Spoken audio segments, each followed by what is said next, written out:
Olá, amigos e amigas. Olá, simpatizantes e queridos colegas do Espiritismo.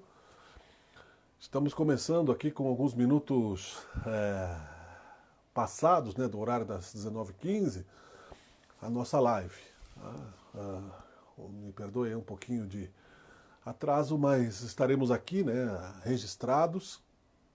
Então, a partir deste momento, estamos começando a nossa live espírita aqui na nossa sala digital Harmonia e Luz, ok? Fiz aqui uma movimentação veloz aqui para dar tudo certo e está tudo certo. Aqui estamos nós. Eu sou o Miguel Brambila, você que não me conhece, é um prazer estar em sua companhia. Os nossos assuntos estão aí também na página e outros assuntos que você também quiser, com outros irmãozinhos também você encontra. Quero lembrar também da água, né, que se transforma numa água fluida. Vamos harmonizar um pouquinho, então pedimos a Deus que nos ilumine, a Jesus Cristo que nos abençoe e que nós possamos entender um pouquinho mais sobre o nosso tema de hoje, avançando na questão da nossa mudança de vida, de comportamento. Jesus nos ensine, nos auxilie e nos proteja. Muito obrigado, Pai, seja feita a tua vontade e que assim seja. Bom, caros amigos, o nosso tema de hoje é a justiça divina, que está no Evangelho segundo o Espiritismo em vários pontos, né? Na verdade, é a essência da necessidade da nossa compreensão sobre o Espiritismo é entendermos a justiça divina. Por quê? De que forma ela age, como ela age, né? E, portanto, de que forma nós devemos cumpri-la para que estejamos em paz e livres diante da nossa realidade. Isso tudo é palavra, é verbo, a ação vem com o tempo. E é justamente por isso que Jesus nos falou sobre o tempo. A semeadura é livre, mas a colheita é obrigatória numa relação de tempo. A semente ela não nasce imediatamente. Há uma relação de tempo, de energia, num complexo de coisas que fazem parte, né, desta lei de ação e reação, desta lei de causa e efeito. Então nós, como seres humanos, queremos saber muitas vezes, a maioria das vezes, o porquê de nossas dores e de sofrimentos, não é? Por que estamos sofrendo? O que está acontecendo com o nosso sofrimento? Por que nós estamos aqui neste planeta?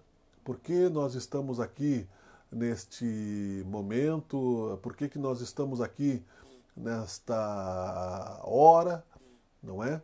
E tudo mais. Todas as questões relacionadas à passagem da vida, a passagem, a nossa consciência, a nossa existência como seres humanos. Por que as coisas acontecem?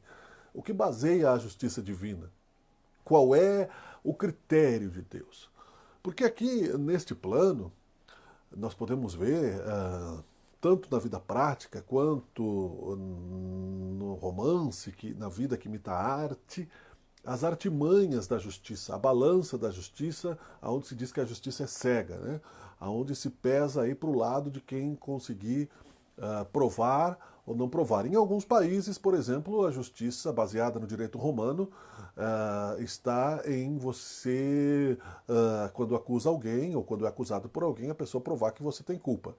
Em outros países, se você é acusado por alguém, você tem que provar que você é inocente. Há uma inversão. E aí os advogados especializam-se nisso, em fazer com que júris, tribunais e todo o trâmite da justiça dos homens possa ser até mesmo de acordo com aquilo que já foi constituído, manipulado.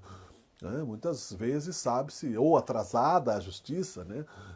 Nas instâncias, na procrastinação, no atraso dos processos e acaba perdendo a validade muitas vezes, né? Acaba entrando aí no final de prazo, acaba perdendo a validade e assim por diante, e mesmo culpados não recebem punição na lei dos homens.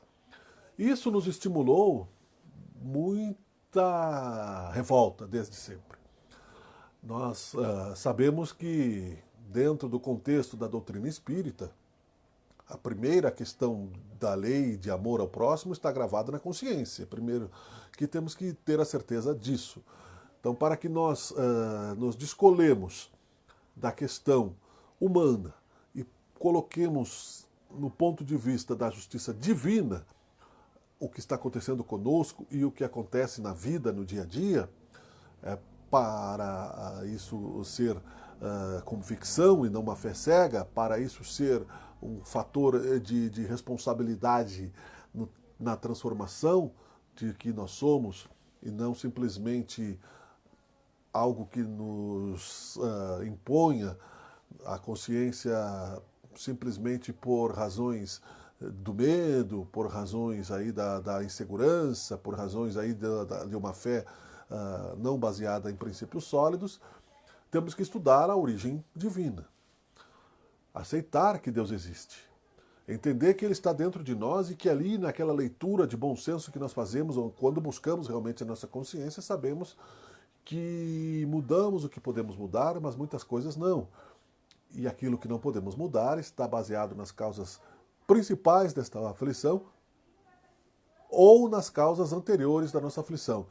Depende muito da origem e do tipo de consequência do sofrimento que nós estejamos passando.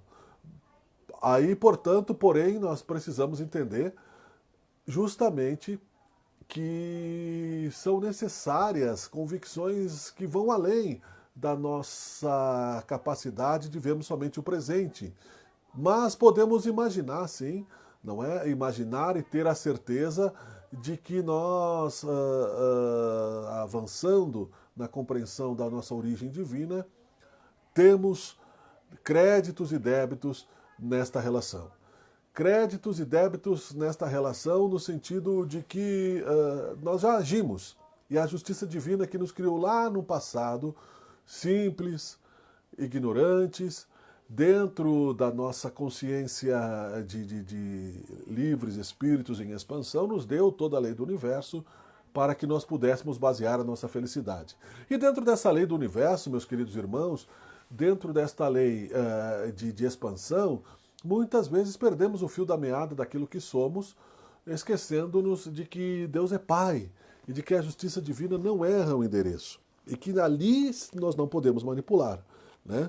Ali onde a justiça de Deus está baseada na sua magnanimidade, na sua perfeição absoluta, no seu amor incondicional, na sua isonomia perfeita, não existe tribunal de apelação.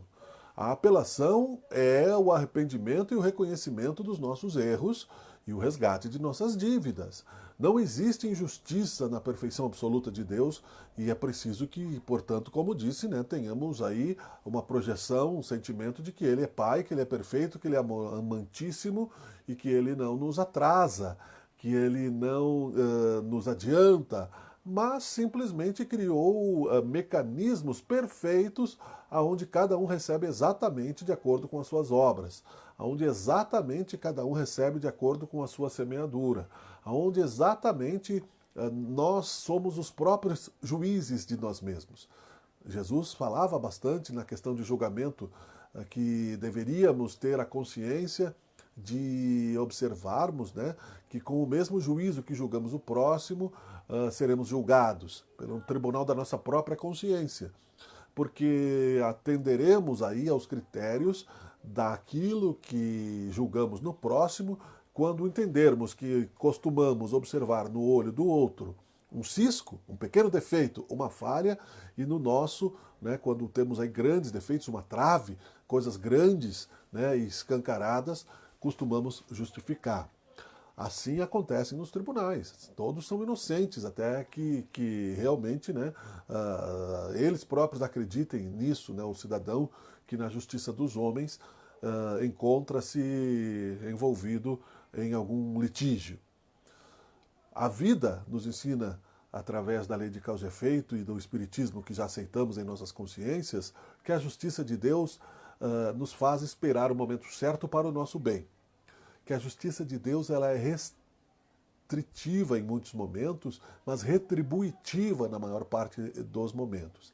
que ela é severa quando precisa e que ela é sempre 100% justa. Não há diferença, privilégio, não há engano, não há melhor argumentação retórica ou pior. Jesus também disse isso. Vamos citar algumas parcelas de textos que Jesus disse. Por exemplo, não adianta dizer Senhor, Senhor para entrar no reino dos céus. Né? É preciso que façamos a vontade de Deus. Por quê? Há ciência nisso.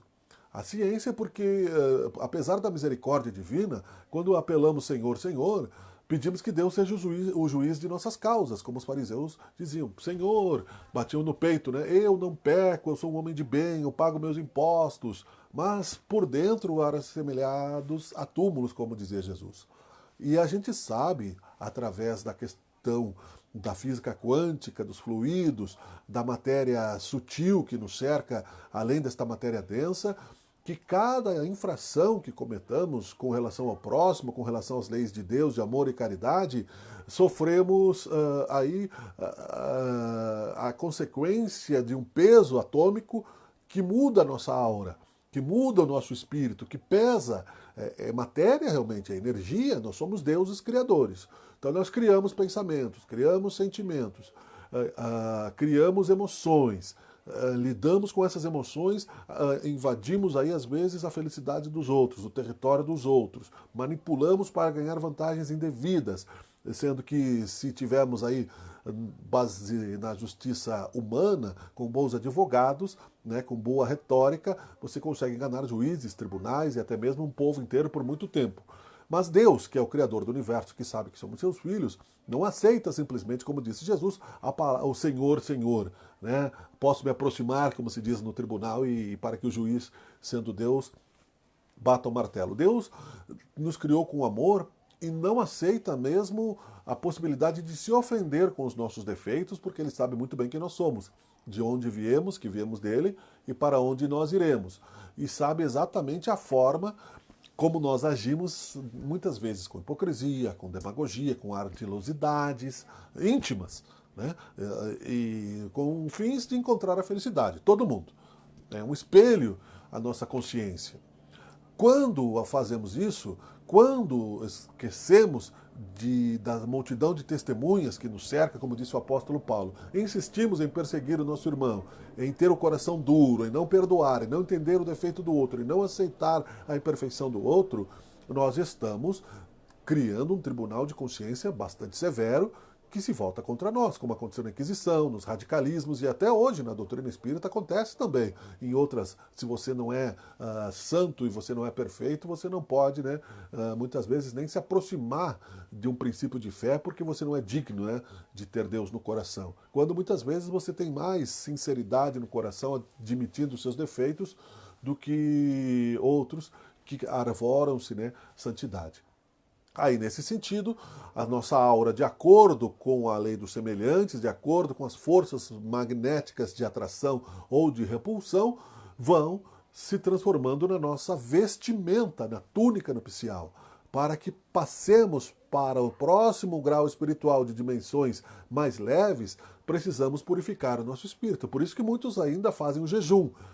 Purificam a carne, né? Não só por causa disso, mas é que deixam descansar aí as funções orgânicas para que acelere a vibração espiritual, se possa entrar em contato com antenas vibratórias mais elevadas, para que se possa ter uma intuição melhor do caminho.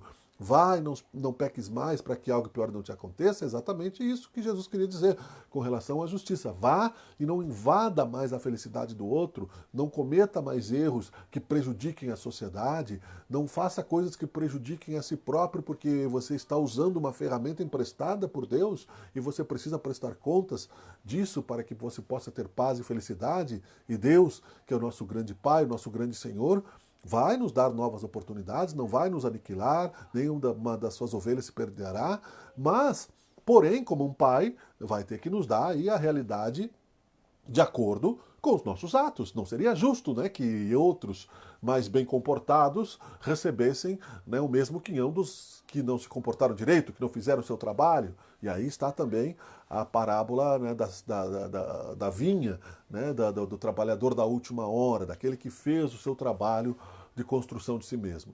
Então, em comparação com a justiça divina, nós não temos parâmetro na justiça humana. A justiça humana procura imitar palidamente o que é Deus. Dá direito de defesa para todos, né? Dá direito de que todos possam se considerar irmãos, no sentido de que somos uma humanidade, filhas da mesma origem biológica para o materialista, que ainda, infelizmente, né, não consegue compreender a sua origem divina, mas para a certeza de que a própria ciência se aproxima de Deus quando procurarmos aí uma visão mais ampla de cosmos mesmo, de universo. Você pode encontrar, se quiser, inclusive, pesquisar no canal do YouTube chamado History, que tem o canal de história, os muitos planetas semelhantes à Terra, que só na Via Láctea, né, são mais de 400 bilhões. Isso calculado cientificamente pelo número de estrelas, pela sombra que esses planetas fazem ao passarem pelas suas estrelas, pelas condições analisadas pelos cientistas semelhantes à Terra, só na Via Láctea, semelhantes à Terra. Inclusive o planeta que já foi considerado planeta de limpeza, onde muitos vão abrigar-se após essa separação do joio e do trigo, profetizada em várias profecias de várias origens, não somente no Apocalipse de Nostradamus, de João Evangelista, mas também de outras civilizações extintas, que é o Nibiru. Também, cientificamente, na sua órbita elíptica já foi identificado e que tem o tamanho exatamente, né, de 3 vezes maior que a Terra, aonde também pode se habitar espiritualmente.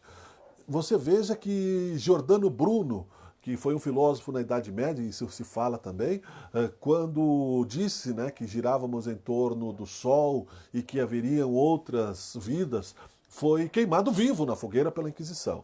Né? Que justiça ele teve da sua consciência é somente o tempo.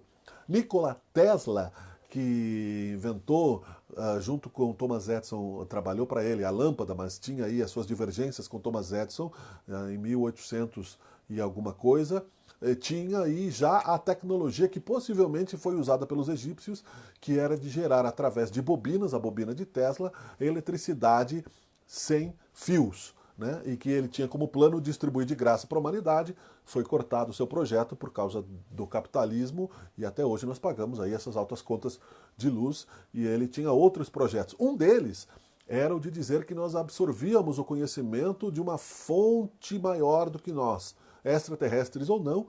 Sabe-se que Deus é o grande conhecimento, que ele já é em si, e que ele emana o conhecimento, e como celulares ligados na mesma sintonia, no efeito Bluetooth que nós temos, nós podemos passar, por exemplo, um arquivo, uma foto de um celular só se aproximando.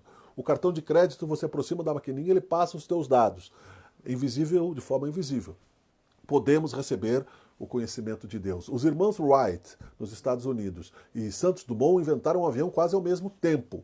Existe aí uma pesquisa já conhecida há muitos anos, da evolução das espécies, do livro de Charles Darwin, onde macacos da raça Rhesus viviam 2 grupos em ilhas separadas. Um grupo percebeu que podia lavar as batatas e ela ficava mais limpa, mais salgada e mais saborosa. Sem contato físico, o outro grupo logo depois aprendeu a mesma coisa, provavelmente por telepatia, por ondas mentais que os espíritos de grupo, né, administram para a evolução das espécies. Então, as próprias espécies animais evoluem através desse sentimento, desse instinto natural. A raça humana, a consciência humana, também. Né? Nós temos aí, temos falado várias vezes, que você pressente a chegada de alguém, você pressente o sentimento de uma pessoa, de um filho, de uma pessoa que você tenha mais contato. Quando você tem contatos com fluidos negativos e que aquilo está ligado aí a alguma questão kármica, você sente um calafrio. Quando a sensação de perigo vai acontecer, às vezes mais adiante, né, e você não consegue orar, você sente que algo pode te prejudicar, você também tem esses sentimentos. Sexto sentido já é bastante conhecido na história da humanidade. E aí você pergunta, o que tem isso a ver com a justiça divina? Né? Tudo, porque a partir do conhecimento destas forças é que nós entendemos como é a penalidade dentro da lei de causa e efeito. Nós entenderemos que não adianta nós ganharmos o mundo e perdermos a nossa alma. Que não adianta, por exemplo, se fosse eu um político, burlar as urnas para ganhar uma eleição e ter um mandato falso. Né? Não adianta por exemplo, se sou aí um empresário, fazer aí tudo para que eu possa adquirir recursos ilícitos, né, roubo de cargas, criar contravenção para ganhar o mundo e perder a minha alma. Todos aqueles que eu prejudicar estarão ligados energeticamente ao meu destino. Né? Todos aqueles que eu feri, que eu roubei, que eu desviei, eu terei que curar. Mário Sérgio Cortella é um filósofo que não é espírita, mas muita gente já ouviu falar dele numa das suas palestras, quando foi secretário de Educação em São Paulo, nos anos 80, passou a levar a senhora do café, a pessoa do Xerox e outras pessoas do escritório da secretaria nas suas visitas externas, para que eles compreendessem aquilo que ele queria dizer que era o contexto da obra que nós estamos fazendo, não somente aonde nós estamos, mas usarmos a nossa mente para irmos além do que somos no presente, entendemos o porquê estamos caminhando. Então a senhora do cafezinho, quando saiu de servir cafezinho, porque ela achava que era só uma servidora de cafezinho, quando chegava numa escola, como ele dizia, e era servida por outra, e via ali a educação, entendia que ela estava sendo participante de uma pequena obra de levar educação para as pessoas. A pessoa que assinava os empenhos da secretaria, ele conta isso numa das suas palestras, que somente achava que era burocrata de papéis, quando viu que o dinheiro chegava às escolas, que as crianças recebiam ali aquele benefício, entendeu que ela fazia parte de uma corrente social e passou então a entender melhor o significado de si mesma e passou a ser mais justa. Então ele mostrou, né, sem ser espírita, a ligação da origem e do destino de que um elo da corrente pode fazer. Suponha-se que a moça do empenho desviasse aquela verba e não chegasse à escola. E 100 crianças que deveriam receber a merenda escolar não receberam. Essas crianças estarão diretamente, magneticamente ligadas com esta pessoa e estarão no seu caminho para cobrar a justiça, se era daquelas pessoas, né, direta ou indiretamente, porque nós estamos num elo de uma corrente. Também, aí em outros momentos, imaginando a grandeza de Deus, para que entendamos como funciona a lei de causa e efeito e a sua justiça divina, para que não tenhamos sentimento de autopiedade, de vitimismo sobre nós próprios, imaginemos Itaipu, como já disse outras vezes, né? Imaginemos a lâmpada que está nos iluminando em qualquer sala onde estejamos nesse momento. Para que essa energia chegue até as nossas casas, vários redutores, né, precisaram ser colocados no caminho, senão nós não existiríamos. Né? A energia elétrica ia nos incendiar e iria nos desintegrar, nós íamos derreter.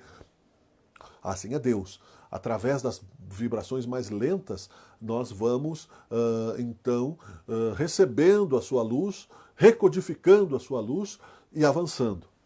E perguntamos então, estamos avançando realmente por amor ou pela dor? Para que serve a dor? A dor é um castigo? A dor é uma penalidade? A dor é uma ameaça de Deus? Se você não cumprir isso, você vai acontecer aquilo? Não. Deus não ameaça. Deus nos deu a liberdade de escolher e isso já está imutável desde que Ele é. Sempre foi e não pode haver nada fora dele próprio. Então, nós estamos simplesmente vivendo aquilo que criamos para nós mesmos. Quando encontramos aí determinadas situações, até mesmo de negação, podemos acreditar, de negação de desejos, de sonhos, que é a vontade de Deus. Porque, por exemplo, espíritos com alto grau de intelectualidade e força mental encarnam em meios mais primitivos, meios mais densos, meios mais pesados, onde seja necessária mais força física para viver. Porque, como diz aí no livro O Segredo, que foi popularizado e no marketing da criação, como diz aí no documentário também que você pode encontrar no YouTube, O Segredo, se você imaginar agora, imagine uma bola vermelha. Imaginou? Não tem mais como você não imaginar, porque realmente não aceita o não. Em algum lugar do tempo e do espaço essa bola existe e ela se materializa. Então, se você tem uma mente mais forte, mais vigorosa, você pode fazer o mal com isso. Isso é muito ruim, porque você não se desenvolveu moralmente ainda. Pode criar armas de guerra, pode criar, né, ao ponto, né, de que tudo aquilo que é tecnologia, a mente pode se transformar nesse potencial também de destruição. Então, por misericórdia divina, Deus nos coloca no meio mais denso, mais lento de vibração, mais pesada, para que nossos pensamentos não nos sufoquem e imediatamente não se materializem e nos dê chance de transformarmos, de apelar, aí sim, apelarmos, retardarmos, de certa forma, a justiça divina. que é possível para que nós possamos nos arrepender. Se os nossos inimigos, os nossos algozes, se aproximam de nós para cobrar aquilo que nós devemos a eles por direito divino, e aí se justifica a obsessão. Se nós ligamos na terra, ligamos no céu, disse Jesus. Então, se você prejudicou alguém, não importa a vida que foi, se você conhecia ou não, se você foi direto ou indiretamente, você é responsável por isso, você vai estar ligado a isso. São fios de ligação consciencial que você vai ter que resolver mais cedo ou mais tarde, com mais coragem, com menos coragem, com mais inteligência, com menos inteligência, com mais vergonha, com menos vergonha, com mais dignidade, com menos dignidade, mas mais cedo ou mais tarde você vai se defrontar aí com aqueles que você ama e com aqueles que você prejudicou. Não faz nenhum sentido ser diferente. E é por isso que quando as obsessões, que significa, né, a influência de um irmãozinho negativo, sofredor, que quer realmente a justiça, quem é, na maioria dos casos, o devedor não é o irmão que está cobrando a justiça, somos nós que estamos aqui encarnados, disfarçados no corpo de carne, tentando fugir muitas vezes, né, ao ônus de resgatarmos os nossos débitos, né, os nossos títulos morais que temos para com os semelhantes. E não são poucos, na maioria das vezes. Nós somos muito atrapalhados, muito desorganizados em muitas vidas. E aí, quando acontecem fenômenos externos ainda maiores que nos desorganizam, mais ainda, como esse caso da pandemia, muitas vezes nem sabemos qual é a balança correta que devemos ter. E eu digo que a principal delas é não fugirmos à verdade, ao compromisso, ao reconhecimento e ao trabalho de continuarmos buscando este amadurecimento. A partir disso, por amor, se os irmãozinhos sofredores, como diz no filme do Divaldo Franco, nos encontram em débito com a justiça divina, vão aproveitar e vão nos desviar do caminho. Vão nos levar aí à queda nas tentações, aos vícios, até mesmo ao suicídio, né? Por escolha própria, pelo livre-arbítrio. A aproximação desse irmão não é porque Deus permitiu a vingança, é uma justiça divina para que haja, então, um encontro entre esses espíritos, até mesmo no plano espiritual, quando saímos do corpo, e estejamos unidos e justos dentro do ponto de vista de que é preciso reconciliar com o inimigo. É preciso aprender a amar o inimigo para depois transformar o amor inflamado em respeito ao nosso semelhante, que não há a possibilidade de negarmos dívidas morais e kármicas ao longo da nossa imortalidade. Os gregos já sabiam disso e eram reencarnacionistas e diziam: quem te feriu vai te curar, nessa ou noutra encarnação. De que forma? Nem sempre nós teremos toda a clareza, mas veremos também a justiça divina agindo nestas situações. Veremos também que para que a nossa vibração melhore e se torne mais diáfana, se esses irmãozinhos que têm aí ranços contra nós, que conhecem o lado negativo da nossa personalidade, que só nós sabemos e que agimos em outros momentos, talvez, ou em oculto, e que foi desmascarado em outros tempos, que agora, como personalidades públicas tentamos esconder do próximo, mas que no fundo lá do nosso subconsciente nos pesa, nos prejudica, e mesmo que tenhamos alguma cumplicidade, sabemos que algumas coisas precisamos avançar em termos de orgulho, de vaidade, de ressentimentos, de maldade, de baixa vibração, em qualquer sentido que seja, se nos vem nos esforçando na oração, no recomeço, apesar de nossas quedas ainda, porque somos imperfeitos e humanos, no recomeço, na caridade moral e material, né? Porque dar é muito fácil, né? Uma pessoa com raiva pode dar um livro. Não, toma, pega aí o livro e pronto. Agora, amar e perdoar é mais difícil, porque você pode dar com amor e aí você vai estar se resgatando, né? Você dá com rancor, com arrogância, com o perdão, você não está dando perdão nenhum, você só simplesmente está querendo se sentir melhor, achando que você está justificando-se na sua moção pessoal de consciência que você perdoou, mas que não entendeu e ainda a sua razão é a que prevalece, não entendeu a razão do outro. A justiça divina nos obriga a sermos advogados de nós mesmos para nós mesmos, na nossa própria consciência, na relação com Deus. Ele é nós e a sociedade é ele através da sua presença, fazendo com que manifestemos aquilo que temos de nós, de melhor ou de pior, de paz ou de alegria, de felicidade ou de tristeza.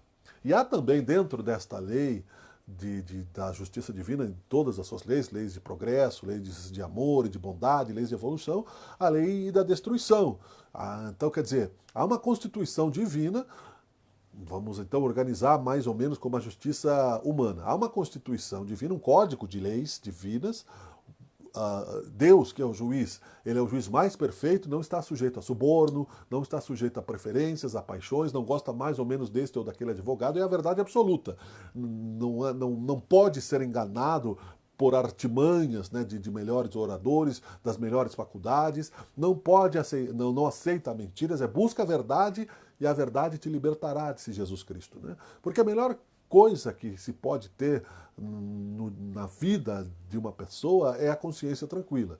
A melhor riqueza de todas elas é a certeza de que você, por mais imperfeito que seja, está tentando, na sua intenção de ser eterno e imortal que nós somos, melhorar a sua posição espiritual e livrar-se da bagagem de pesos de tantos inimigos e procurar evitar as contendas, né, de uma maneira mais justa consigo mesmo e para com os outros. Colaborar de maneira melhor. Então, a justiça é a verdade absoluta, é a consciência de Deus. O juiz, Deus dentro de nós. A nossa consciência vai nos cobrar. Nós temos o ser superior, né, a consciência superior, o espírito puro, simples, que este é indestrutível, e temos depois, né, as suas materializações, que vai chegando até o corpo físico.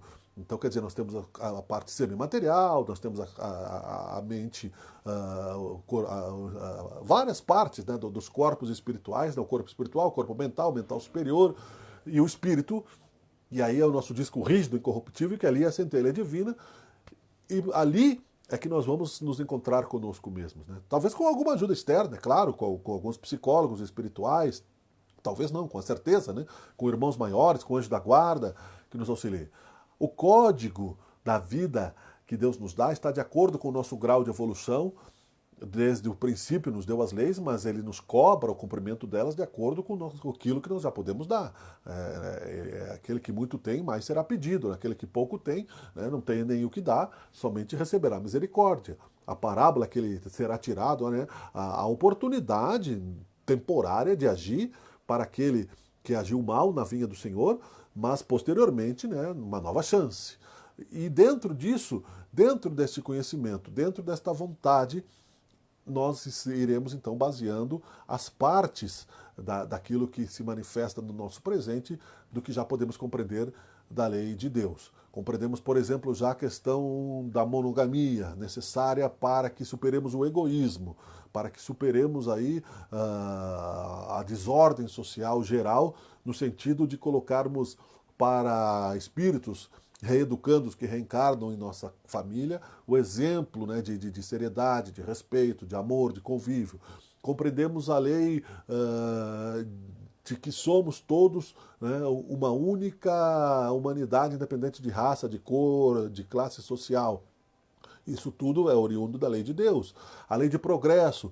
Percebemos que a nossa vida, né, ela vai progredir em todos os sentidos, porque a lei de Deus é progresso. Nós vamos prosseguir avançando espiritualmente, como disse Jesus, buscai primeiramente o reino de Deus e sua justiça, e o resto vos será dado por acréscimo. Veja bem que Jesus Cristo deixou isso muito claro. Buscai primeiramente o reino de Deus e sua justiça, e o resto vos será dado por acréscimo. Porque a justiça de Deus, ela nos acalma, ela nos consola, ela nos alivia, ela nos faz parar no tempo, ela nos limita à impulsividade, aonde o olho por olho, dente por dente, a vingança dos primeiros impulsos de justiça que foram permitidos já não serve mais, aonde você não quer arrancar o sangue do inimigo. E Allan Kardec colocou isso muito claramente num dos trechos do Evangelho, quando fala sobre o duelo, né, da cólera, aqui também no Evangelho segundo o Espiritismo. Veja que é um código de ética universal que nós temos em mãos, que nos serve para termos a certeza de que é possível, sim, baseado nessa ética divina, na justiça divina, entendemos que onde nós estamos, somos como esferas cercadas de outras esferas, cada uma no seu magnetismo, cada uma na sua necessidade de atrair ou repelir as forças, vivendo exatamente o peso da matéria e da aura e da moral que adquirimos para nós mesmos. Estamos vivendo exatamente aquilo que criamos em nossos pensamentos, em nossos sentimentos e tudo aquilo e a luz que projetamos. Os astrônomos, por exemplo, dizem que estudar astronomia é estudar o passado, porque quando a luz de uma estrela distante chega aqui na Terra, essa estrela já explodiu, devido aí à velocidade da luz ser mais rápida do que o tempo, do que a velocidade do som, inclusive. Então, dentro disso, nós vamos entendendo que também somos estrelas divinas e que dentro desta realidade nós estamos num universo circulando que podemos ser atraídos para o buraco negro do ódio, do rancor e da maldade, se não entendemos que Deus também está no outro, que na nossa consciência podemos achar que está errando, e às vezes até está, né? É normal que o assassino seja levado à prisão, que o corrupto seja né, impedido e devolva à sociedade, mas nenhuma vez perderá. Nem mesmo Calígula, Nero, nem mesmo os da atualidade que citamos aí, encarnados ou desencarnados, serão condenados ao inferno eterno, mas são responsáveis por genocídios, por mortes, por omissão, assim como nós também somos. E assim como estamos dentro das limitações que temos e dentro das dificuldades que estamos enfrentando, purificando, aprendendo, relativizando, contextualizando a verdade absoluta para que voltemos a lembrar Jesus Cristo. Busca primeiro o reino de Deus e sua justiça e o resto vos será dado por acréscimo. A paz, a prosperidade, o alimento, a riqueza das artes, né? O amor infinito, incondicional, tudo isso é Deus. Então, se pensarmos desta forma, teremos a certeza que vamos pelo menos, né, suportar melhor o fardo sobre nossos ombros. Vamos nos lamentar menos, né? Vamos aguentar com disciplina, persistir até o último minuto aquilo que não nos serve como consolo é porque não vem de Deus. Aquilo que não nos atrai para o positivismo de uma vida em transformação é porque não vem de Deus. Aquilo que nos deprime é porque não vem de Deus. Pode vir das nossas imperfeições e pode até ser belo, mas é temporário. Só Deus é suficiente. E Ele é o único e universal juiz de nós mesmos e Ele tem a certeza disso, quer nos dar a condição infinita de sermos a sua imagem e semelhança, né? Que é uma grande misericórdia o dia que compreendermos isso, porque você receber a vida eterna de alguém que já existia antes de nós, já era antes de nós, e será sempre, é um sentimento indescritível. E para isso somente a gratidão de que tudo que nos acontece é para o bem. Desde isso, e que hajamos na direção de buscar e acharemos, de bater para que as portas sejam abertas e perguntar, né, onde está você, meu Senhor, o que queres de mim? Tá bem? Recomecemos sempre, a justiça divina está no Evangelho segundo o Espiritismo, mas está principalmente dentro de nós e no espaço infinito, como dizia Nikola Tesla, é provável sim, e é possível que realizemos isso. Para concluir, me ocorre aqui uma questão final, de que alguém disse em algum momento que você pode sim ter uma fé baseada no outro, até mesmo Jesus Cristo. Mas se você não realizar em si mesmo, você vai ter a fé que Jesus Cristo teve, que era dele. Você não pode ter os sentimentos dele. Ele era Jesus Cristo, um filho de Deus, como nós seremos igual a ele um dia, igual a outros tantos, ou diferente nos nossos próprios caminhos. A diversidade é infinita também no universo, mas nos graus hierárquicos da imortalidade do ser. Mas só realiza-se Deus dentro de cada indivíduo. Cada indivíduo tem a sua própria relação individual e cada um realiza a sua própria consciência em evolução de acordo com o seu próprio esforço. Nessas exposições, nós estamos falando para nós mesmos e, claro, falando para o público que fica gravado, mas jogando para frente o caminho, né? Assim, quando você vai conversar sobre uma viagem, você planeja uma viagem, você joga para frente o caminho. Você vai pegar tal estrada, você vai parar em determinados postos, vai ter algum imprevisto, é claro, e aí há um pouco de aventura, confiança, riqueza, diversão. Você vai conversar com algumas pessoas estranhas, você não pode prever todos os pontos, mas o básico da viagem está previsto. O ponto de chegada, o tempo de permanência, mais ou menos o tanto de dinheiro que você vai gastar, quando você vai retornar. Então você está jogando para frente, você mentaliza, você realiza. Assim é a vida. E a vida moral e a justiça de Deus e o cumprimento disso é a mesma coisa. Né? Não estou querendo dar lição de que a vida é assim, mas é assim que eu compreendo a justiça divina. Jogamos para frente, né, a nossa meta moral e buscamos atingi-la. Né? A nossa estratégia de evolução é aceitar a justiça divina, segui-la e avançar na direção da melhor forma de executá-la. No final das contas, veremos o quanto avançamos nessa encarnação, o quanto precisamos continuar avançando. Mas desde que tenhamos a intenção de buscar, na direção de ir, de mover-nos, temos a certeza de que estaremos andando. Um dia de cada vez e que cada dia baste a sua atividade. Só por hoje, dizia e diz ainda Jesus Cristo, nos atraindo a coragem e a certeza de que dias melhores virão. Muito obrigado, queridos amigos.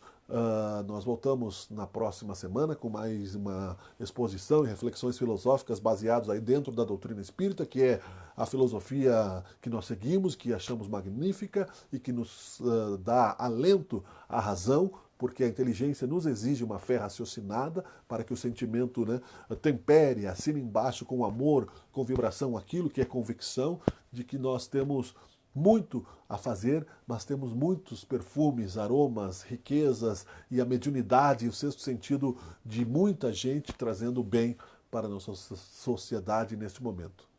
Acreditemos que isso é a esperança para vencer a temporalidade do mal. O amor é eterno, o mal é passageiro. Muito obrigado, que Deus nos ilumine. Até a próxima. Valeu. Boa noite a todos.